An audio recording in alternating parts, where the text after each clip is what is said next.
Ô, Paulo, a gente estava conversando ontem, eu queria saber da questão dos Estados Unidos. Eu vi um tweet seu que algumas empresas aí nos Estados Unidos, elas estão tentando obrigar a questão da máscara, já que a gente estava falando do Covid no começo do programa.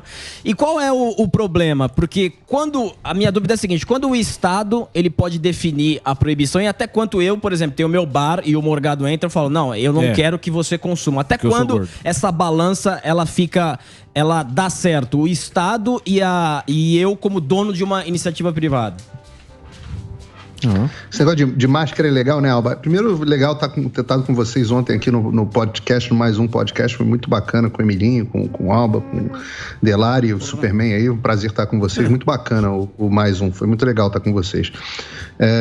O negócio de máscara é um assunto interessante, né? Porque todo mundo dizia que máscara era a ciência, né?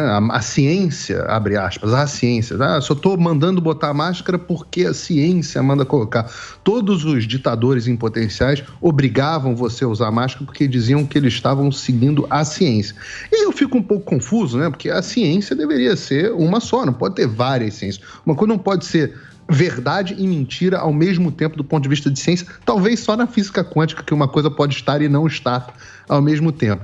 E aí você chega aqui nos Estados Unidos agora, eu vou dizer, ontem, acho que foi ontem, uma juíza aqui, por um acaso até nomeada pelo Donald Trump, a juíza determinou que a máscara, a exigência de máscara nos aviões era ilegal. Então, agora, a partir dessa semana, várias companhias aéreas estão tirando a exigência de máscara para todo mundo. Todo mundo que vai viajar agora, avião está liberado aqui nos Estados Unidos, você poder andar sem máscara em avião. Teve festa das aeromoças e dos comissários de bordo e tudo mais.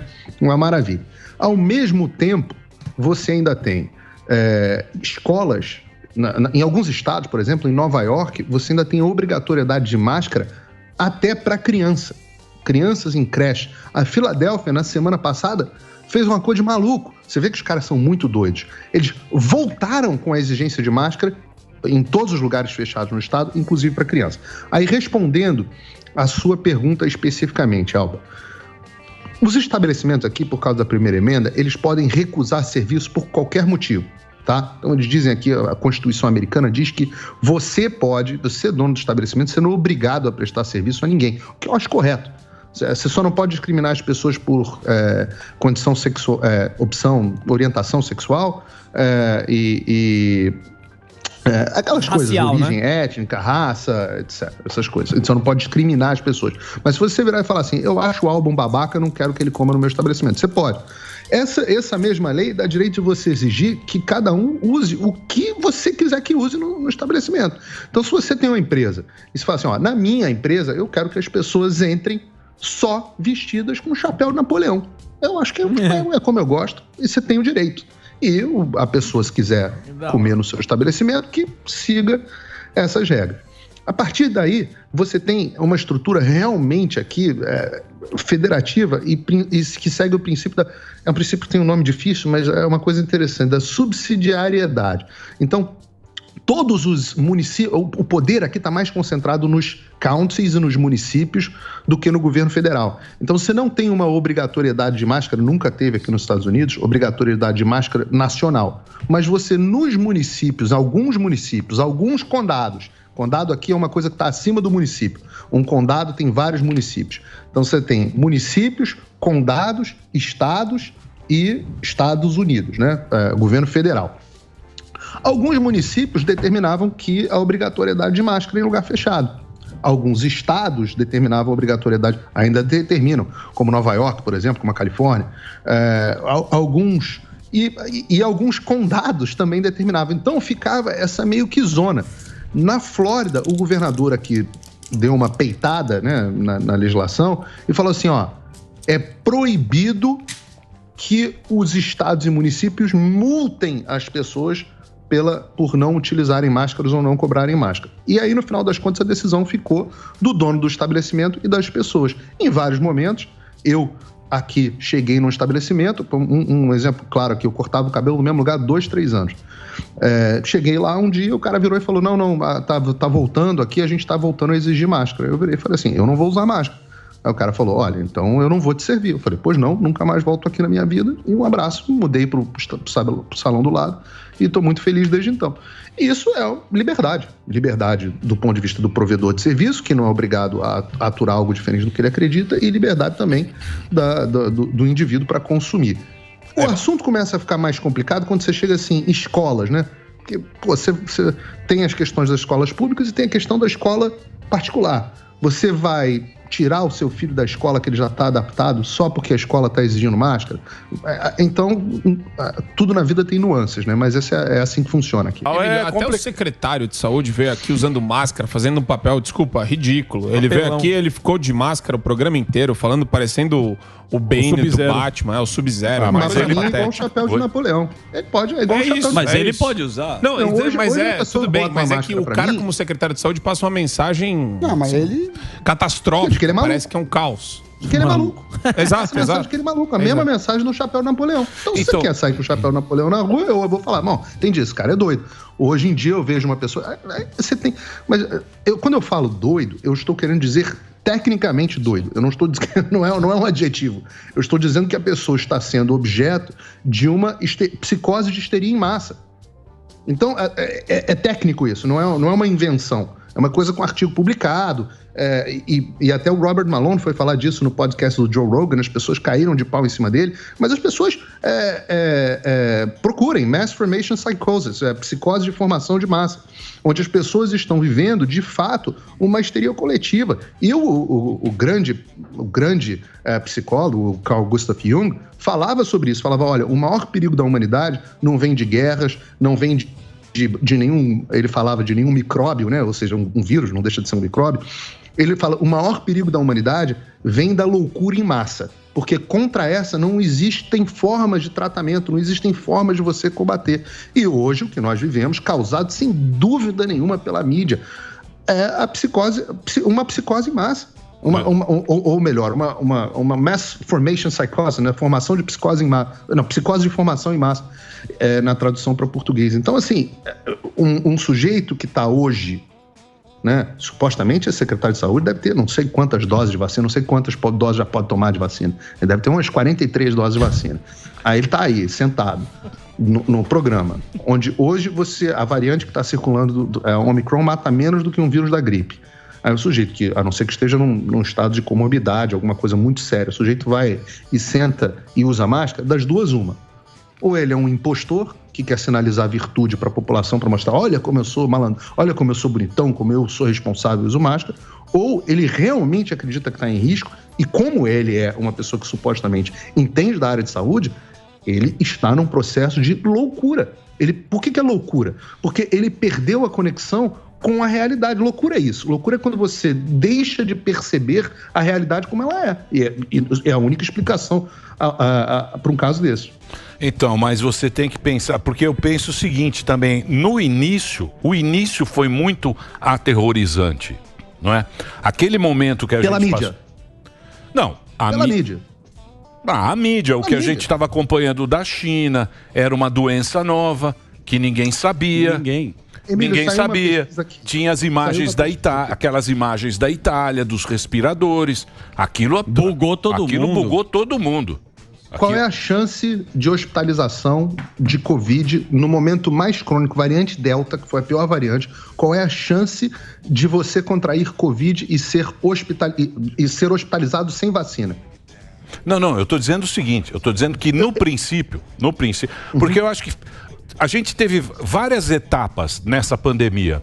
Primeiro foi o terror, aquelas imagens do Covas, que ele fez aquele monte de cova no cemitério. Datena mostrando. Falando, vai morrer todo mundo nesse negócio. Aí foi passando, a gente foi acompanhando. Depois vieram as vacinas. Quando vieram as vacinas, a gente falou que, essa vacina tem 98%. O cara falou, eu vou me livrar isso rapidamente do Covid, vai acabar. Sim.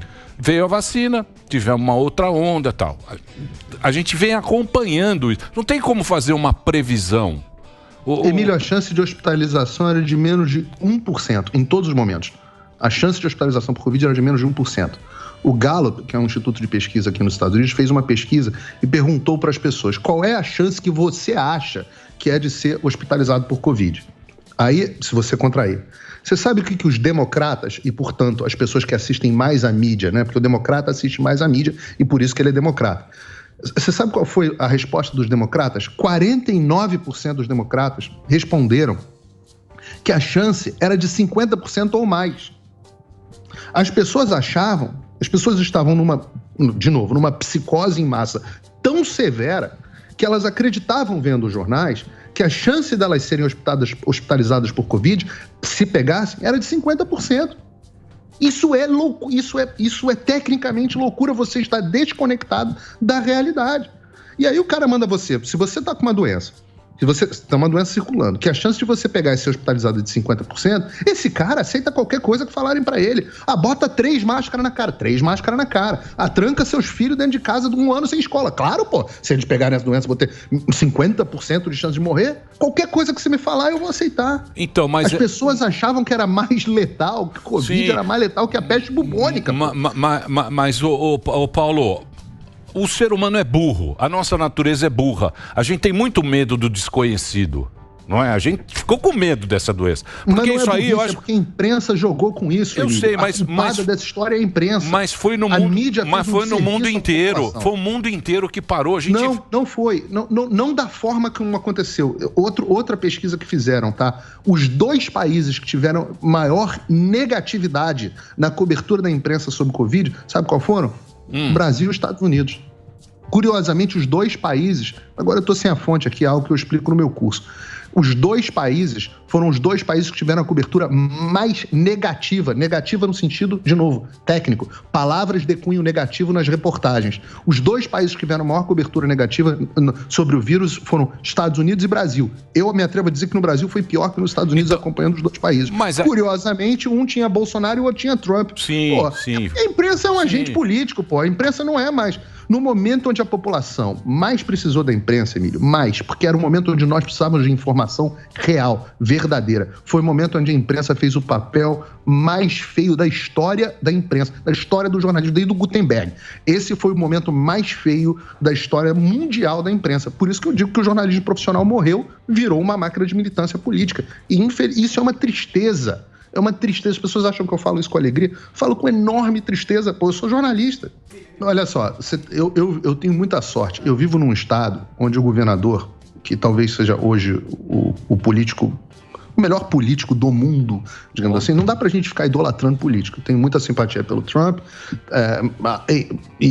O Bolsonaro tem méritos pessoais, tenho várias críticas a ele, faço com frequência, mas ele tem muitos méritos pessoais. Agora, hoje o cara, pra mim, que tá brilhando, o cara que tá jogando assim, é o Cristiano Ronaldo da política hoje, é o Ron DeSantis, que é o governador do estado que eu moro. E ele foi contra tudo isso que disseram que era pra fazer. Tudo. Foi contra tudo. Foi contra lockdown. Ele fez um lockdown de 40 dias no início da pandemia, 45 dias, que ele diz que se arrepende. Que era naquela época que as pessoas estavam sem saber o que fazer, diziam que era só pra achatar a curva e tal. E uma hora ele falou, não, peraí, lockdown indefinido, isso é coisa de maluco. Tipo, os negócios estão quebrando. Mandou abrir. Em junho, os parques da Disney nos Estados Unidos, junho de 2020, não tô falando junho de 2021, não. Junho de 2020, os parques da Disney nos Estados Unidos já tinham, Disney e Universal, os parques temáticos, né? Já tinham autorização para abrir. A Disney acabou abrindo em agosto e acho que a Universal em meados de junho. Aqui. Em outubro, todas as escolas, inclusive as escolas no meu condado, já tinham aberto. No estado da Flórida, na maioria do estado, as escolas não perderam nada de aula. Máscaras, ele baixou decreto proibindo as pessoas de serem multadas por não usar máscara. Fez Spring Break, que é aqui uma espécie de carnaval, o que você está chamando aí de bloquinho, aqui já teve desde 2021. Teve Super Bowl em 2021, aqui em janeiro de 2021, diziam que ia ser um evento super spreader, que é um evento que ia espalhar vírus para todo mundo. Não aconteceu nada. Ele fez tudo isso. Mas o negócio é o seguinte, o cara tem um negócio aqui, um comitê, se chama Committee to Unleash Prosperity. É liderado pelo cara o fundador da Forbes, da revista Forbes. E eles fizeram um estudo aqui nos Estados Unidos e compararam os estados. Falaram, tem 2 anos de pandemia, vamos ver como é que os estados se saíram. A Flórida ficou entre os 5 ou 6 melhores estados em termos de comparação de mortes por milhão de habitantes, claro, e em termos de desempenho econômico. Mais de 400 mil pessoas,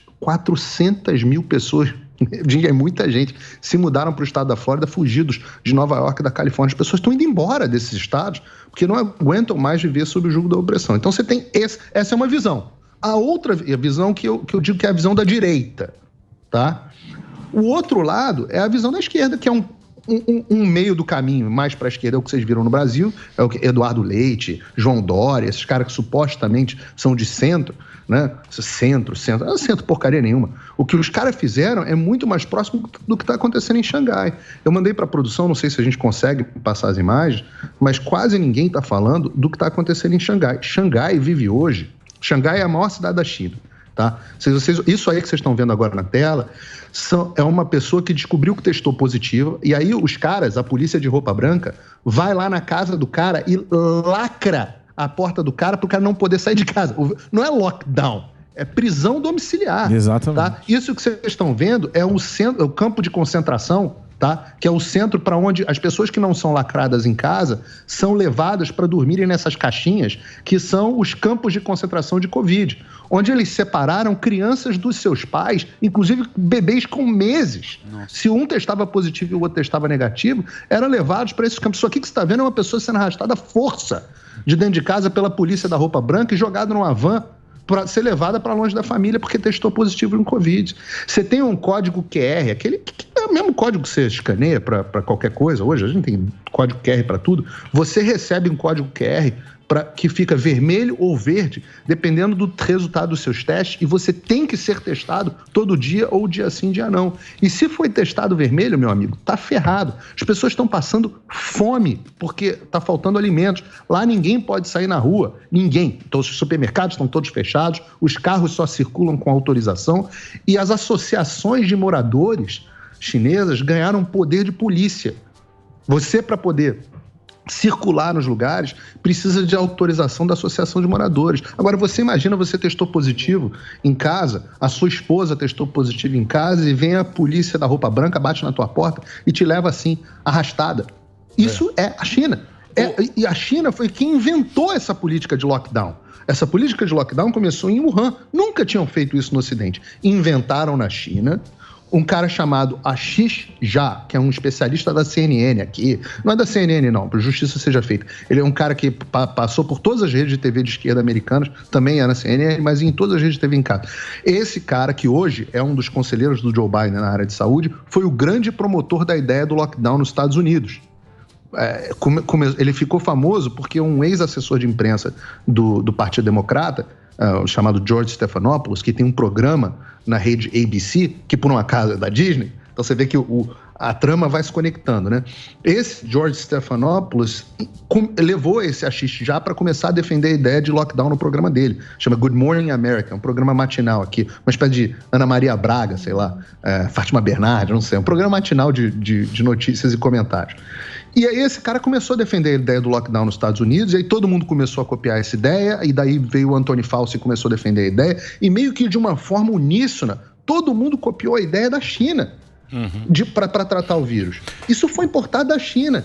E os nossos governadores brasileiros, que, claro, copiam tudo que os americanos fazem, o mundo inteiro copia o que os americanos fazem, claro, todo mundo começou a seguir com o macaco de imitação, mas ninguém sabia se o lockdown funcionava. Hoje a gente sabe que não funciona, a não ser que você faça, aliás, nem do jeito que os chineses estão fazendo. Porque você vê, o mundo está tendo carnaval e a China, Xangai, gente, Xangai é uma cidade rica. Então, mas ô Paulinho, você sabe, por que isso aí? O chinês também, ele tem trauma, porque tiveram aquela gripe de Hong Kong, morreu 1,5 milhão nos anos 60. Depois eles tiveram aquela outra, como é que chama a outra, que morreu gente pra caramba na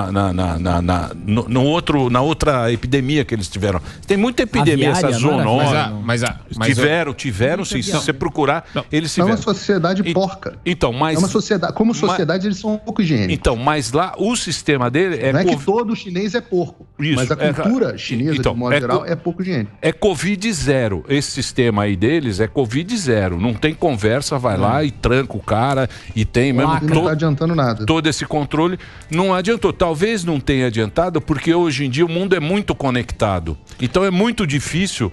Hoje em dia, você viaja 12 horas, você tá na China. 12 horas o chinês está aqui. Hoje em dia você tendo variante Delta na China, Emílio. Você vê que... Variante Delta. Os caras não têm imunidade de rebanho. Exatamente.